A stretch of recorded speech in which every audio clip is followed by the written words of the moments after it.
అందరికీ నమస్కారం. ఇది ఎకనామిక్ సర్వే రెండవ మాడ్యూల్. యూనియన్ బడ్జెట్ మొత్తం 5 మాడ్యూల్స్ ప్రజెంట్ చేయడం జరిగింది. ఎకనామిక్ సర్వే మొదటి మాడ్యూల్ ప్రజెంట్ చేసిన తర్వాత కొంతమంది స్టూడెంట్స్ రిక్వెస్ట్ చేశారు, ఎకనామిక్ సర్వే కూడా యూనియన్ బడ్జెట్ లాగానే డీటెయిల్డ్గా మాడ్యూల్స్ ప్రజెంట్ చేయమని అడిగారు.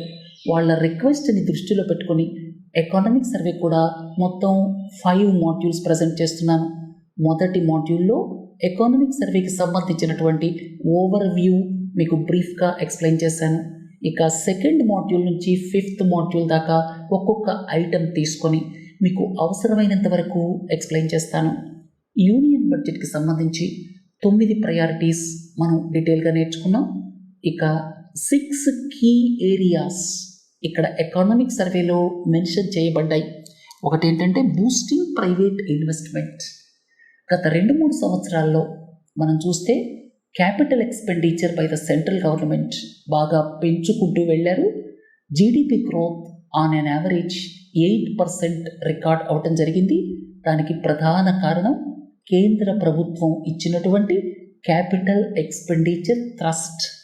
క్యాపిటల్ ఎక్స్పెండిచర్కి కేంద్ర ప్రభుత్వం థ్రస్ట్ ఇచ్చిన తర్వాత ప్రైవేట్ సెక్టర్ ఇన్వెస్ట్మెంట్ క్రౌడింగ్ అవుతుంది అని ఎక్స్పెక్ట్ చేశారు.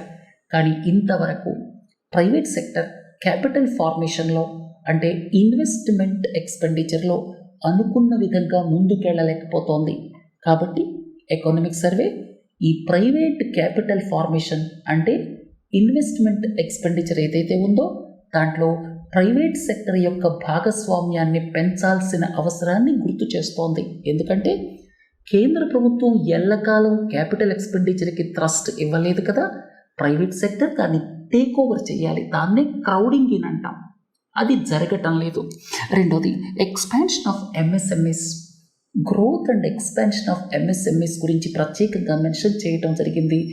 మనం బడ్జెట్లో కూడా చూసాం ఎంఎస్ఎంఈస్కి సంబంధించి చాలా ప్రతిపాదనలు. ఎందుకంటే ఎంఎస్ఎంఈస్ చాలా స్ట్రెస్ని ఎదుర్కొంటున్నాయి. డీమానిటైజేషన్ దగ్గర నుంచి, తర్వాత జిఎస్టీ ఇంట్రొడక్షన్ కారణంగా ఫోర్స్డ్ ఫార్మలైజేషన్ జరిగింది. తర్వాత కరోనా టైంలో చాలా ఎంఎస్ఎంఈస్ మూతపడ్డాయి. వీటికి ఎలా థ్రస్ట్ ఇవ్వాలి, వీటి హెల్త్ని ఎలా పెంచాలి. Agriculture as a growth engine. అగ్రికల్చర్కి సంబంధించి రిఫార్మ్స్ అలాగే ఉండిపోయాయి.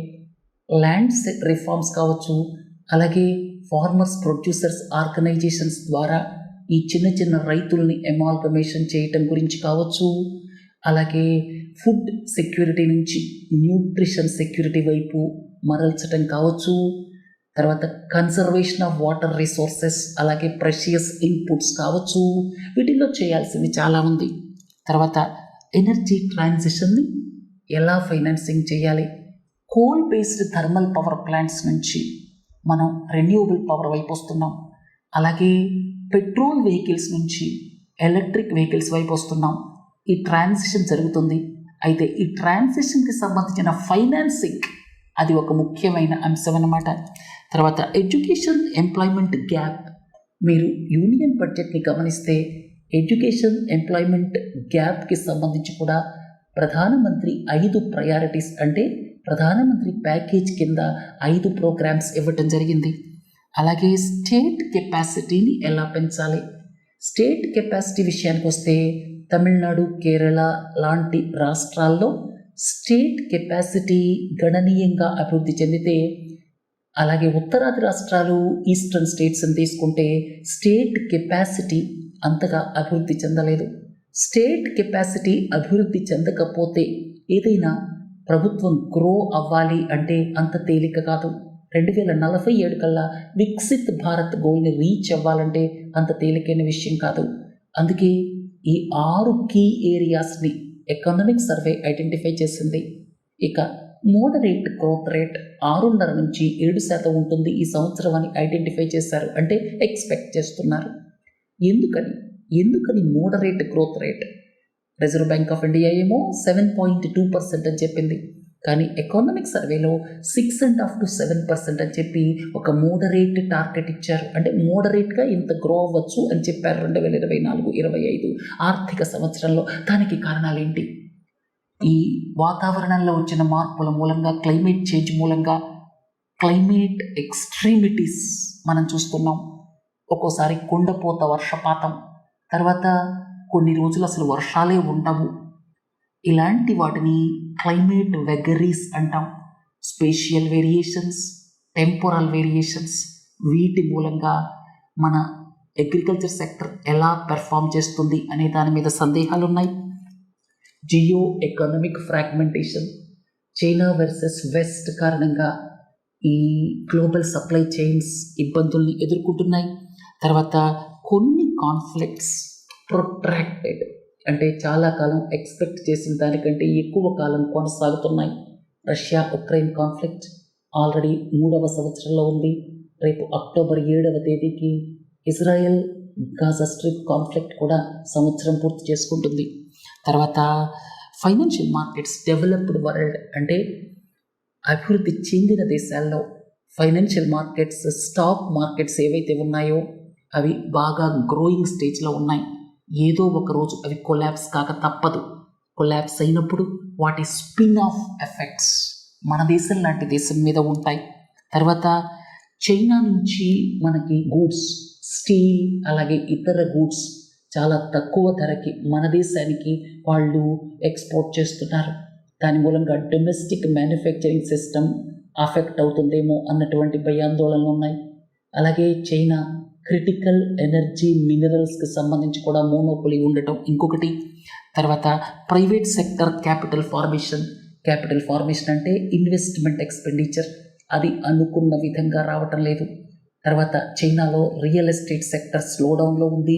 అక్కడ ఎక్సెస్ కెపాసిటీ క్రియేట్ అయ్యింది. దాని ఇంపాక్ట్ ఏమిటి? వీటన్నిటి గురించి ఆలోచిస్తే కన్సర్వేటివ్ గ్రోత్ ఎస్టిమేట్ 6.5 to 7% మాత్రమే ఉంటుంది అని ఎక్స్పెక్ట్ చేయడం జరిగింది. తర్వాత అగ్రికల్చర్ సెక్టర్ గురించి చూస్తే అగ్రికల్చర్ ఒక సక్సెస్ స్టోరీ అని చెబుతూనే మీ అందరికీ తెలుసు 1960లలో మనం ఇతర దేశాల నుంచి వచ్చేటువంటి షిప్స్ మీద ఆధారపడ్డాం, ముఖ్యంగా వీట్కి సంబంధించి. ఆ తర్వాత గ్రీన్ రెవల్యూషన్ కారణంగా సెల్ఫ్ సఫిషియన్సీకి వచ్చాం. 1990లకు వచ్చేసరికి రైస్, వీట్ లాంటి స్టేపుల్ క్రాప్స్లో మనం సెల్ఫ్ సఫిషియన్సీని సాధించాం. ఆ తర్వాత ఫుడ్ సెక్యూరిటీ అనేది సమస్య పోయిందని చెప్పచ్చు. అయితే ఇప్పుడు మేజర్ ఇష్యూ ఏంటంటే న్యూట్రిషన్ సెక్యూరిటీ. చాలామంది న్యూట్రిషన్ సరిగా లేక ఇబ్బంది పడుతున్నారు. మనం ఎక్కువగా రైస్, వీట్ అంటే బియ్యం, గోధుమలు, వీటి మీద ఆధారపడుతున్నాం. తీసుకోవాల్సినంత బ్యాలెన్స్డ్ డైట్ తీసుకోవటం లేదు. వెజిటబుల్స్, ఫ్రూట్స్ ప్రతి ఒక్కళ్ళ డైట్లో ప్రతిరోజు 1/2 kg ఉండాలి అని చెప్పి వరల్డ్ హెల్త్ ఆర్గనైజేషన్ చెప్తోంది. అలాగే మిల్లెట్స్ తినమని చెప్తోంది, కానీ మనం ఫాలో కావటం లేదు. ఇప్పుడు దేశంలో మాల్ న్యూట్రిషన్ అలాగే హిడెన్ హంగర్ ఇవన్నీ ఎక్కువగా ఉండటంతో ఫుడ్ సెక్యూరిటీ వైపు నుంచి న్యూట్రిషనల్ సెక్యూరిటీ వైపు మనం దృష్టి పెట్టాల్సిన అవసరం ఉంది అని చెప్పి ఎకానమిక్ సర్వే చెప్పడం జరిగింది. అంటే పల్సెస్, పప్పు ధాన్యాలు ఏవైతే ఉన్నాయో వాటి ఉత్పత్తిని పెంచడం, అలాగే millets, fruits, vegetables, milk, wheat వీటికి సంబంధించి అన్నమాట. ఇంకోటి ఏంటంటే మన దేశానికి సంబంధించి ఈ ఇరిగేషన్ ఎఫిషియన్సీ. సర్ఫేస్ వాటర్ అనుకోండి, అంటే కెనాల్ వాటర్ ద్వారా ఇరిగేషన్ అనుకోండి, 30 నుంచి 40% మాత్రమే ఉంది. మిగతాదంతా వేస్టేజ్గా వెళ్ళిపోతుంది. అలాగే గ్రౌండ్ వాటర్ విషయానికి వస్తే 50 to 60% ఉంది. ఇరిగేషన్ ఎఫిషియన్సీని ఎలా పెంచాలి అనేటువంటి దాని మీద కూడా దృష్టి పెట్టాలి. ఇక 21వ శతాబ్దంలో అగ్రికల్చర్కి సంబంధించినటువంటి ఛాలెంజెస్ మెయిన్లీ 3 ఉన్నాయి. ఒకటేంటంటే ఫుడ్ అండ్ న్యూట్రిషన్ సెక్యూరిటీని, అంటే క్లైమేట్ వెగరీస్ ఉన్నప్పటికీ కూడా, స్పేషియల్ టెంపోరల్ వేరియేషన్స్ క్లైమేట్కి సంబంధించి ఉన్నప్పటికీ కూడా ఫుడ్ సెక్యూరిటీ, న్యూట్రిషన్ సెక్యూరిటీని ఎలా కాపాడుకోవాలి, ఎలా సస్టైన్ చేయాలి, అది మొదటి ఛాలెంజ్. ఎందుకంటే వర్షం పడేటువంటి రోజులు తగ్గిపోతున్నాయి. పడిన రోజు కుంభవృష్టి పడుతోంది, హెవీ రెయిన్, ఎక్సెస్ రెయిన్. ఆ తర్వాత ఒక నెల రోజులు ఎండ కాస్తుంది. ఇవన్నీ మనం చూస్తూ ఉన్నాం. తర్వాత దేశంలోని అన్ని ప్రాంతాల్లో యూనిఫామ్గా వర్షం పట్టలేదు. తర్వాత వీటిని స్పేషియల్ వేరియేషన్స్ అంటాం. టెంపరల్ వేరియేషన్స్ అంటే టైంకి సంబంధించినవి. టెంపరల్ వేరియేషన్స్, స్పేషియల్ వేరియేషన్స్ ఉండటంతో ఈ ఫుడ్ అండ్ న్యూట్రిషన్ సెక్యూరిటీకి సంబంధించినటువంటి మేజర్ ఛాలెంజ్ మన ముంగిట ఉంది. రెండోది adaptation and mitigation of climate change. Agriculture పాత్ర క్లైమేట్ చేంజ్లో చాలా ఉంది. ఉదాహరణకి ఎప్పుడు వాటర్ లాగింగ్తో ఉండేటువంటి రైస్ ఫీల్డ్స్ ఉన్నాయనుకోండి, అవి మిథేన్ని రిలీజ్ చేస్తాయి. అలాగే మనం మాంసాహారం తింటామనుకోండి, మనం ఏం చేస్తాం, యానిమల్స్ని పెంచుతాం. క్యాటిల్ రేరింగ్ వల్ల ఏమవుతుంది, మిథేన్, అవి బెల్చింగ్ ప్రాసెస్లో మిథేన్ రిలీజ్ అవుతాయి. సో ఇట్లా వాతావరణంలో మనం మిథేన్ని, అలాగే nitrous oxide, excess fertiliser usage వల్ల ఇవన్నీ రిలీజ్ అవ్వడంతో ఇవి గ్రీన్ హౌస్ గ్యాసెస్ కావడంతో గ్లోబల్ వార్మింగ్ అవుతోంది. కాబట్టి ఎలా తగ్గించాలి, మిటిగేషన్ అంటాం దాన్ని. తర్వాత అడాప్టేషన్, ఆల్రెడీ క్లైమేట్ చేంజ్ మూలంగా వాతావరణంలో మార్పులు వచ్చాయి, కొత్త కొత్త వంగడాల్ని మనం తయారు చేసుకోవాలి. కాబట్టి రెండవ challenge adaptation and mitigation of climate change. మూడోది ఏమిటంటే sustainable use of critical resources, water, అలాగే ఎనర్జీ అండ్ ల్యాండ్.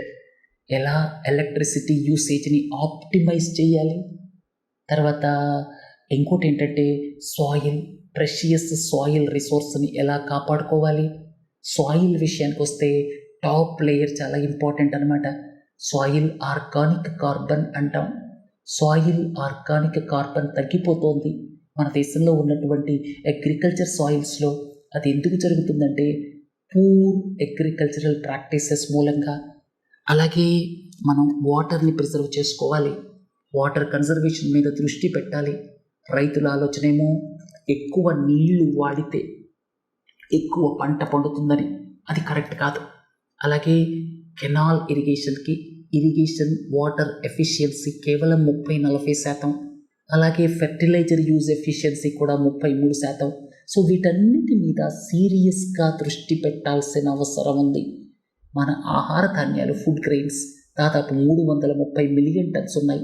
వచ్చిన ఇబ్బంది ఏమీ లేదు. అయితే ఇక్కడ మనం ఎలా ప్రెషియస్ రిసోర్సెస్ని కన్సర్వ్ చేసుకోవాలి అనేది ప్రధానమైనటువంటి ఛాలెంజ్ అనమాట. సో ఈ మూడు కూడా మన ముంగిట ఉన్నటువంటి ఛాలెంజెస్ అగ్రికల్చర్కి సంబంధించి. ఇక 4 సజెషన్స్ చేయడం జరిగింది అగ్రికల్చర్ సెక్టర్కి సంబంధించి ఎకానమిక్ సర్వేలో. ఒకటి ఏంటంటే కీ అగ్రికల్చరల్ ప్రొడ్యూస్ అంటే రైస్, వీట్ లాంటివి. రైస్, వీట్, అలాగే కొన్ని రకాల పప్పు ధాన్యాలు అంటే పల్సెస్, వీటిని డెరివేటివ్స్ మార్కెట్ నుంచి దూరంగా ఉంచమని చెప్పారనమాట. అంటే డెరివేటివ్స్ మార్కెట్లోకి వీటిని అలౌ చేయొద్దు. స్పెక్యులేషన్ ఉండటం వల్ల, డెరివేటివ్స్ అంటేనే స్పెక్యులేషన్ కదా, అంటే వాళ్ళ రిస్క్ని హెడ్జ్ చేసుకోవటం, అంటే రిస్క్ని తగ్గించుకోవడానికి రకరకాల ప్లేయర్స్ వచ్చేసి డెరివేటివ్స్ మార్కెట్లో పార్టిసిపేట్ చేస్తారు. అంటే రైతులు, వ్యాపారస్తులు, ట్రేడింగ్ చేసేవాళ్ళు, అగ్రిగేటర్స్ వీళ్ళందరూ కలిసి పార్టిసిపేట్ చేసినప్పుడు రిస్క్ అనేది బ్యాలెన్స్ అయిపోతుంది. ఒకళ్ళు నష్టపోతారు, ఒకళ్ళు లాభపడతారు. కానీ మన దేశానికి సంబంధించి ప్రధాన సమస్య ఏంటంటే ఈ డెరివేటివ్స్ మార్కెట్ కొద్దిమంది ప్లేయర్స్ మాత్రమే ఉన్నారు, ఎక్కువ మంది లేకపోవటం వల్ల ప్రైస్ డిస్కవరీ జరగటం లేదు.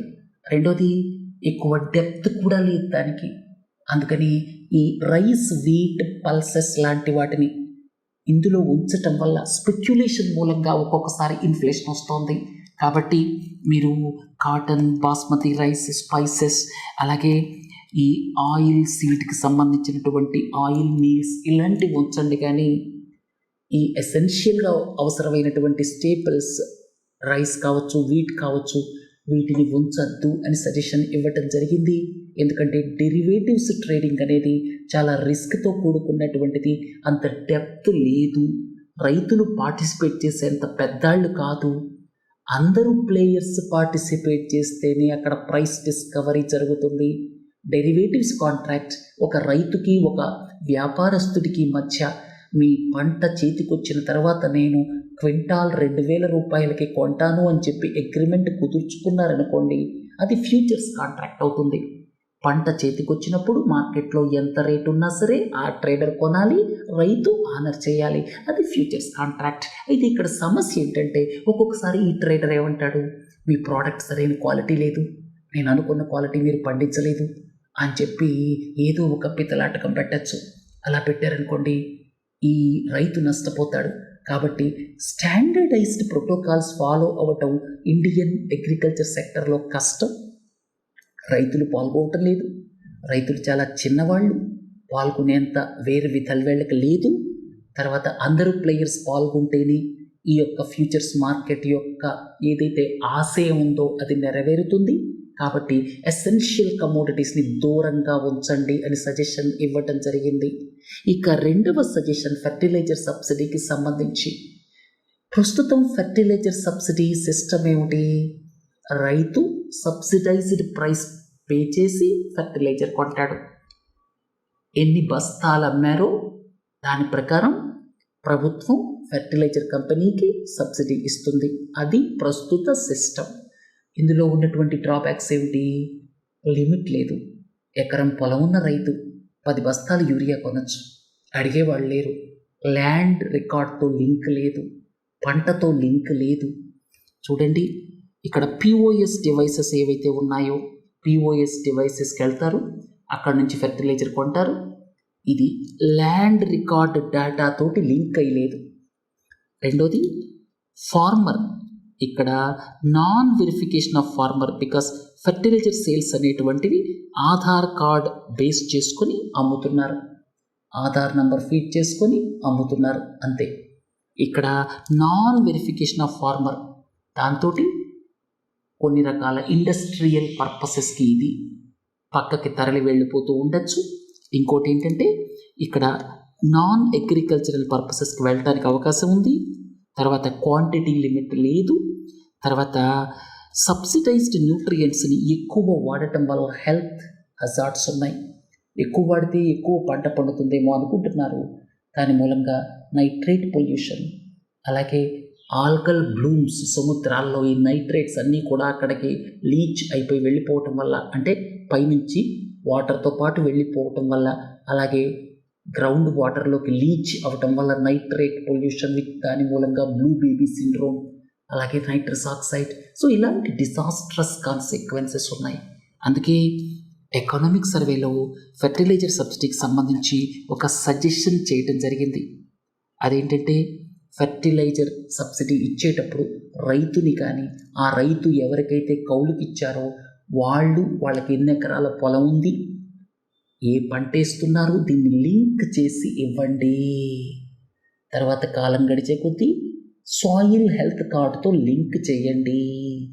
అప్పుడేమవుతుంది, అసలు ఏ ఏ పోషకాలు లేవు, ఏ ఏ ఫెర్టిలైజర్ అమ్మాలి, అలాగే ఏదైనా వరదలు వస్తే ఎక్కువ ఫెర్టిలైజర్ ఇవ్వండి.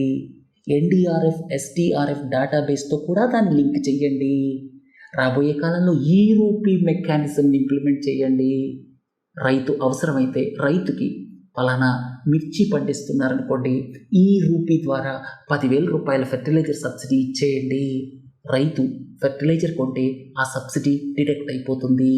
ఒకవేళ రైతు ఫెర్టిలైజర్ కొనలేదనుకోండి, వేరే విత్తనాలు కొనుక్కోవడానికి ఉపయోగించుకోమనండి. అవి కూడా కొనలేదనుకోండి, పోస్ట్ ఆఫీస్ సేవింగ్స్ డిపాజిట్లో ఆ ఈ రూపీలో ఉన్న బ్యాలెన్స్ అమౌంట్ డిపాజిట్ అయ్యేటట్టు చూడండి. ఇట్లా రకరకాల మెకానిజమ్స్ సజెస్ట్ చేశారు.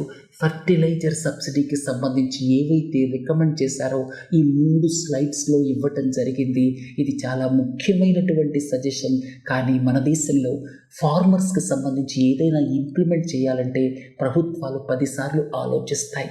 ఫార్మర్స్కి సంబంధించిన ఏ విషయమైనా సరే అది మంచైనా చెడైనా కాంటెంట్ చేసి ఇష్యూ అయిపోతుందన్నమాట. తర్వాత మూడోది అగ్రి ఎక్స్పోర్ట్ బ్యాన్. తరచుగా ప్రభుత్వాలు అగ్రికల్చరల్ ప్రోడక్ట్స్ని ఎక్స్పోర్ట్ చేసే బ్యాన్ ఇంపోజ్ చేస్తుంటాయి.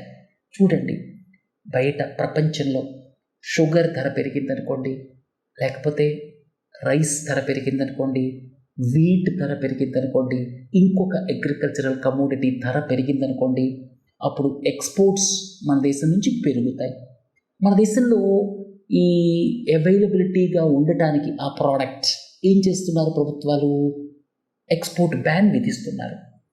అంటే ఇక్కడ ప్రధానంగా ఏ వాదనని ఎకనామిక్ సర్వే ముందుకు తెచ్చిందంటే, రైతు చాలాసార్లు మిడిల్ మెన్ చేతిలో సరైనటువంటి పంటకి గిట్టుబాటు ధర రాక ఇబ్బంది పడుతున్నాడు. ఎప్పుడో 10 ఏళ్లకో 5 ఏళ్లకో ప్రపంచ మార్కెట్లు అనుకూలంగా ఉంటే అవకాశం వస్తుంది. 4 డబ్బులు రైతుని తిననివ్వండి. ఆ సందర్భంలో ఎందుకని మీరు అబ్స్ట్రాక్ట్ చేస్తారు? ఎక్స్పోర్ట్ బ్యాన్ పెట్టారంటే మళ్ళా ధర తగ్గిపోతుంది. అలాంటప్పుడు మీరు రైతుని దృష్టిలో పెట్టుకోండి, కన్జ్యూమర్ని కూడా దృష్టిలో పెట్టుకోవాలి, కాదంటలేదు.